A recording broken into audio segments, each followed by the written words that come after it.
Se um funcionário bate o carro da frota durante o expediente. A conta do conserto dificilmente fica só com ele. Exatamente.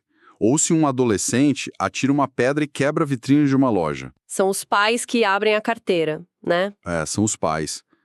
E hoje, a nossa missão nessa imersão é justamente decodificar essa engenharia. A engenharia jurídica. Isso. O nosso material base hoje é o capítulo 11, que trata da responsabilidade civil por ato de terceiro. Um nome técnico para algo muito cotidiano. Sim, porque a gente quer entender como e por que alguém pode ser obrigado a pagar pelos erros de outra pessoa. E o que intriga nessa dinâmica não é só a mecânica da lei pura e simples, sabe? Claro. Mas o fato de que o sistema ele foi milimetricamente desenhado para garantir que a corda não arrebente do lado de quem sofreu o dano. Do lado da vítima. Exato, do lado da vítima. É uma lógica de socialização do risco.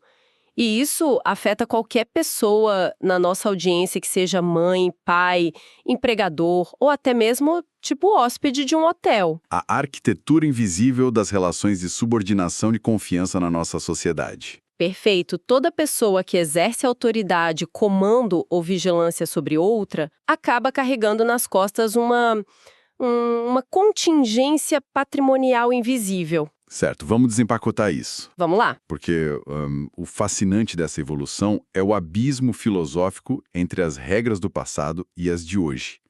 Se a gente pegar o antigo Código Civil Brasileiro, aquele de 1916... Nossa, mudou muita coisa de lá para cá. Demais. No sistema de 1916, a espinha dorsal era a culpa presumida. Isso significa que a pessoa não era automaticamente culpada. Não era. Quem estuda a área sabe bem como funcionavam as antigas defesas. Elas eram baseadas na ausência de culpa. Tinha até uns termos em latim, né? Ah, sim. O famoso invigilando e o ineligendo. Isso. Para quem nos escuta e não tem familiaridade com o jargão, invigilando seria a falta de vigilância, a negligência na supervisão. E o ineligendo seria a má escolha. O erro na hora de contratar alguém ou escolher um representante. Exato. Então, naquela época, a estratégia no tribunal era essencialmente provar que não houve desídia, que não houve negligência, seja na supervisão ou na contratação. Era a velha manobra de tentar afastar a presunção de culpa. O empregador levava calhamaços de currículos e avaliações de desempenho para provar para o juiz que escolheu muito bem o motorista. Logo, a culpa ineligendo não existiria. E no caso das famílias? Os pais tentavam provar que estavam ali, de mãos dadas com a criança até o segundo antes do acidente, sabe? Tudo para afastar a culpa invigilando. E se o juiz acatasse esse argumento de que não houve negligência? O responsável saía ileso, não pagava nada. E a vítima? Bom, a vítima muitas vezes ficava a ver navios. Ficava com prejuízo na mão. Sim, porque o causador direto do dano, o funcionário que ganhava pouco, ou a criança raramente tinha patrimônio para bancar a indenização. Era um sistema que, na prática, protegia o capital. Protegia o patrimônio de quem estava no topo da hierarquia. Exatamente. O que nos leva à virada de chave brutal do Código Civil de 2002. A consagração da teoria do risco. Essa teoria varreu toda essa discussão de culpa para debaixo do tapete. Totalmente. Pelo menos nessa esfera da responsabilidade indireta. Com a adoção da responsabilidade objetiva, lá no artigo 932, o legislador simplificou o debate. Simplificou muito. Hoje não importa mais o quão dirigente o empregador foi no processo seletivo ou se o pai é o mais zeloso do mundo. O dano ocorreu. Exato. Ocorreu o dano. O risco da atividade ou o risco da guarda atrai imediatamente o dever de indenizar. Se conectarmos isso com um cenário mais amplo, a gente percebe que o direito civil brasileiro trocou a lente. Trocou a lente do individualismo pela lente da função social. Isso. Ao impor a responsabilidade objetiva, o Estado está reconhecendo que a atividade empresarial ou até mesmo a estrutura familiar gera riscos. Riscos que são inerentes à convivência em sociedade. A lógica passou a ser quem ofere os bônus da subordinação ou da autoridade tem que arcar com os ônus. Quem colhe os frutos paga a conta se algo der errado. A prioridade absoluta deixou de ser a proteção do patrimônio, do responsável indireto contra cobranças supostamente injustas e passou a ser a reparação integral da vítima. É uma mudança de paradigma enorme. Altera a própria análise de risco de qualquer negócio no país. Ou de qualquer relação tutelar. E o rol desse artigo 932 não deixa muito espaço para manobra. Ele estabelece categorias bem rígidas de quem paga a conta, trazendo a teoria direto para o mundo real. Categorias taxativas. Sim. Nós temos os pais respondendo pelos filhos menores sob sua autoridade. Temos os empregadores ou comitentes por seus empregados, ali no exercício do trabalho. Os donos de hotéis e escolas que respondem por seus hóspedes e alunos. E também, numa categoria que a gente vê menos no dia a dia, mas que é vital, aqueles que lucram gratuitamente com produtos de crime. O legislador basicamente mapeou onde o dinheiro costuma estar concentrado nessas relações. Com certeza. Ele foi atrás de quem tem capacidade de pagamento. E há também a figura dos tutores e curadores que respondem pelos pupilos e curatelados. Esse é um ponto curioso. O que é fascinante aqui é o atrito entre essa regra, que é bem antiga, bem secular, e as inovações legislativas mais recentes. Como o Estatuto da Pessoa com Deficiência. Exatamente. O Estatuto revolucionou a teoria das capacidades. Ele abandonou aquela ideia antiquada de que a curatela é uma espécie de morte civil, sabe? Onde a pessoa perdia toda a sua agência e capacidade de decisão. Isso. Hoje, o foco do direito é na autonomia apoiada. A capacidade da pessoa é a regra. A restrição é a exceção. E é aí que surge um paradoxo jurídico fabuloso. É um baita paradoxo. Porque o curatelado ganha essa autonomia existencial, o direito reconhece a capacidade dele para diversos atos da vida civil, mas, e aqui entra o detalhe, o legislador não alterou a responsabilidade civil do curador perante terceiros. Continua igual. Ou seja, o Estado diz para o curatelado, você tem mais liberdade para agir no mundo. Mas aí vira para o curador e avisa, olha, o seu dever de cuidado e vigilância continua intacto para fins de indenização. E por que isso acontece? A manutenção desse dever de vigilância serve puramente como uma trava de garantia patrimonial. Uma segurança para o resto da sociedade. Sim. O direito civil tem muito essa característica de tentar equilibrar avanços humanitários com um certo pragmatismo econômico. Fica nítido. Moderniza-se o entendimento social sobre a autonomia da pessoa com deficiência, o que é um avanço tremendo, lindo de ver, mas o sistema se recusa a criar uma brecha jurídica que deixaria uma potencial vítima desamparada num eventual acidente. O curador continua sendo o garantidor financeiro daquela relação perante a sociedade. Independentemente de ter ampliado a capacidade de fato do curatelado. Então, o que isso tudo significa no campo de batalha processual, quando a gente fala de litígio prático mesmo? Significa que a vítima tem uma grande arma nas mãos. A solidariedade passiva. Exato, a regra da solidariedade. A vítima não precisa entrar numa via crucis no judiciário. Não precisa processar primeiro o funcionário que causou o acidente. E imagina a demora.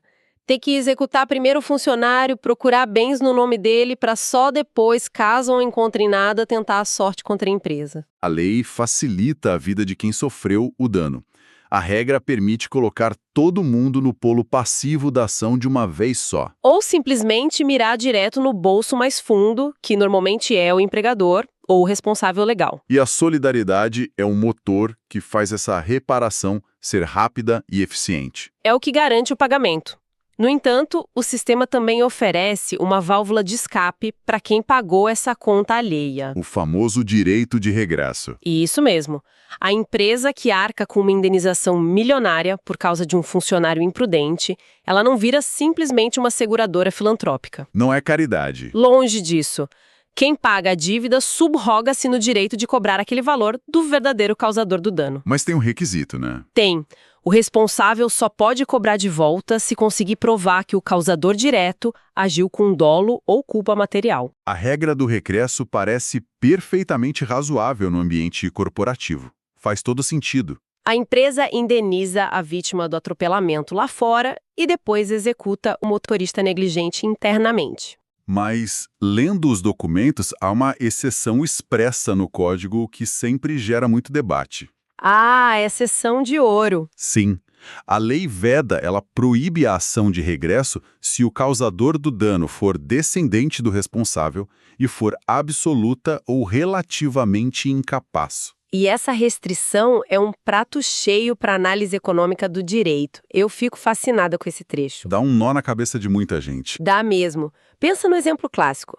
Imagina um pai que precisa pagar uma indenização altíssima porque o filho de 16 anos, por pura imprudência, causou um incêndio no condomínio. Pela regra geral do regresso, o pai pagaria o condomínio primeiro e depois executaria o patrimônio do próprio filho para reaver o dinheiro. Mas a lei levanta um escudo de proteção aí.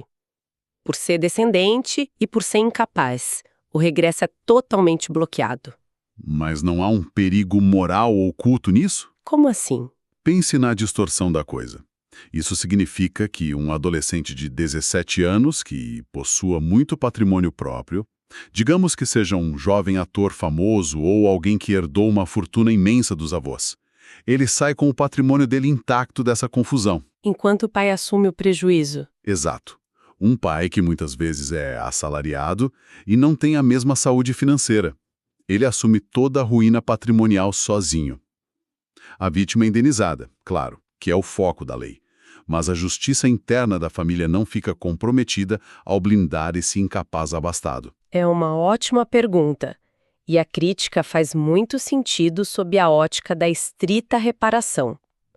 Mas a justificativa do legislador recai sobre a preservação da célula familiar e sobre a vulnerabilidade presumida do incapaz. Entendi. O direito brasileiro entende que o dever de vigilância paterna já engloba suportar os ônus econômicos dos erros dessa prole que ainda está em formação. Faz parte do pacote de ser pai. Faz incentivar litígios judiciais de cobrança dentro da própria casa, colocando pai contra filho numa execução patrimonial agressiva. Destruiria a relação. Traria um custo social e psicológico que o legislador considerou superior à injustiça financeira pontual que você mencionou. Optou-se por proteger a paz familiar e o futuro financeiro do menor, mesmo nessas anomalias onde o menor é mais rico que o tutor. E aqui onde a coisa fica realmente interessante. Fica mesmo. Porque o Código Civil ele tentou fechar, pelo menos em parte, esse ralo de injustiça patrimonial com outra regra, o artigo 928. A responsabilidade subsidiária do incapaz. Exatamente. O patrimônio do próprio incapaz, seja o adolescente ou o curatelado, pode de fato ser atacado e atingido para pagar a indenização. Mas atenção, não é a porta de entrada. Não, de forma alguma. É o plano B do sistema. Ele só é acionado sob condições super estritas. Apenas se os responsáveis legais não tiverem a obrigação de pagar ou se não tiverem dinheiro suficiente para cobrir a indenização.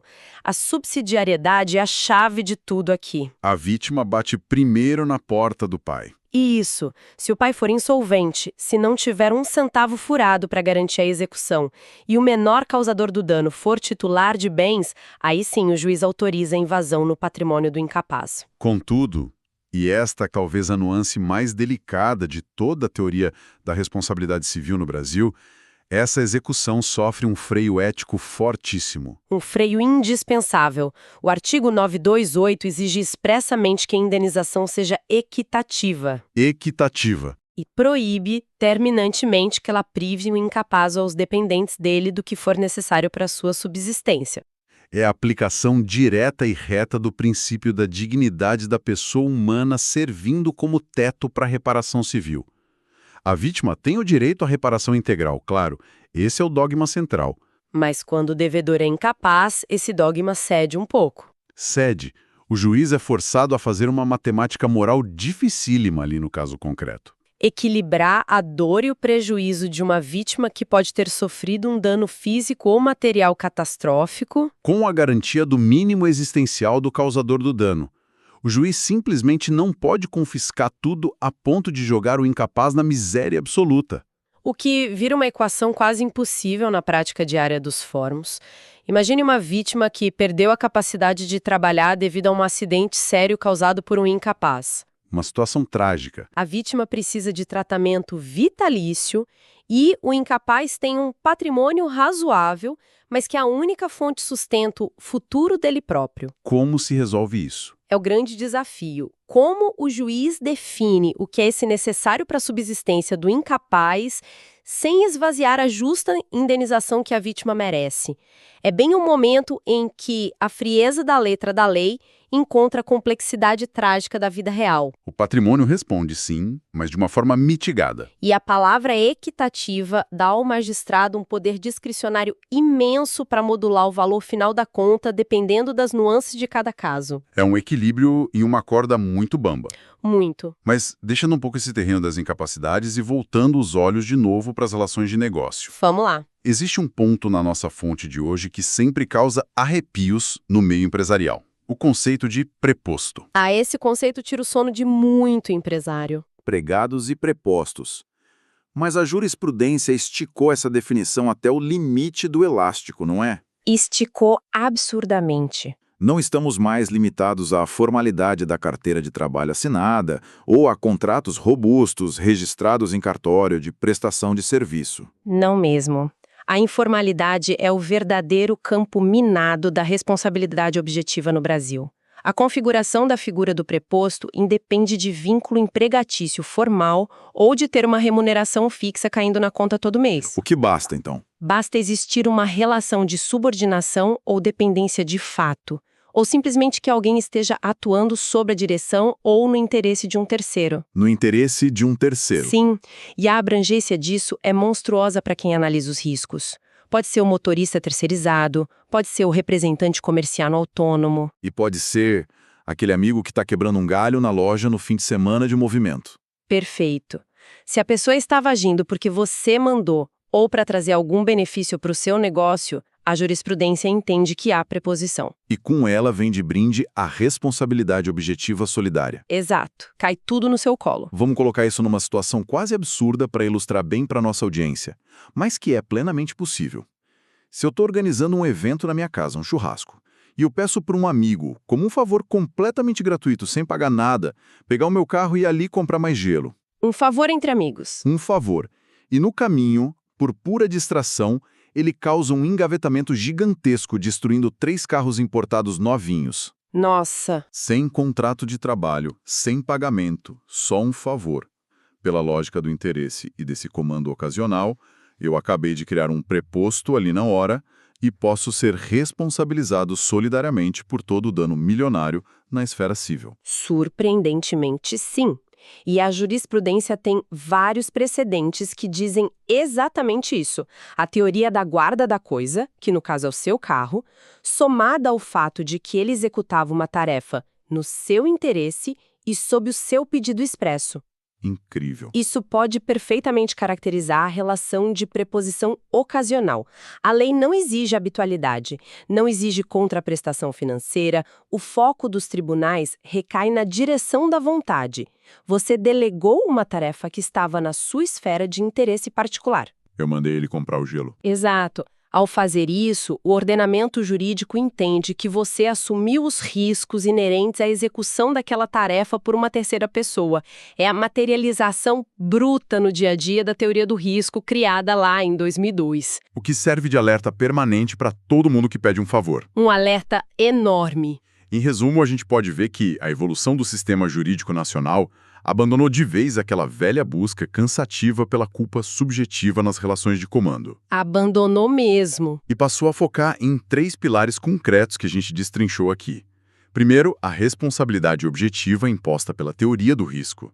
Não importa se você não foi negligente, importa que você se beneficia daquela relação. E segundo, a solidariedade processual, que coloca a vítima numa posição de extrema vantagem na hora de cobrar a dívida. E o terceiro pilar, a regra do regresso, que tenta equalizar as contas no final do dia, punindo o real causador do dano, lógico, com exceção das polêmicas blindagens familiares que a gente discutiu. É um maquinário feito sob medida para garantir que o dano não fique sem resposta patrimonial. Custe o que custar para quem está na posição de autoridade. Chegamos ao fim da nossa análise de hoje. E nós vimos que o direito ele não é apenas um conjunto de regras abstratas num livro grosso. Não é. É um reflexo direto de quem a sociedade decide proteger. A balança pendeu com muita força para o lado da vítima nas últimas décadas. criando obrigações financeiras silenciosas em cada contrato de trabalho assinado, em cada certidão de nascimento e até em cada simples tarefa delegada de forma informal. E isso levanta uma reflexão importante para a gente fechar. Se o conceito de preposto e de subordinação é tão elástico que dispensa até mesmo a formalidade de um contrato assinado, e se estende para capturar ações feitas puramente no interesse de outro, onde exatamente a lei traça a linha divisória inegociável da nossa vida em sociedade? Onde fica o limite, né? Se um simples favor desinteressado, como o vizinho comprando gelo, pode desencadear uma gigantesca responsabilidade civil objetiva para quem pediu, em que momento as nossas relações cotidianas deixam de ser atos normais de convivência comunitária e se transformam em verdadeiras armadilhas de risco patrimonial incalculável? Uma ponderação realmente inquietante para quem nos escuta levar para o dia a dia. Pensem muito nisso da próxima vez que entregarem a chave do carro ou delegarem uma tarefa, seja lá no escritório ou na porta de casa. Obrigado pela companhia em mais esse mergulho no universo jurídico. Continuem questionando as regras do jogo e até a próxima análise.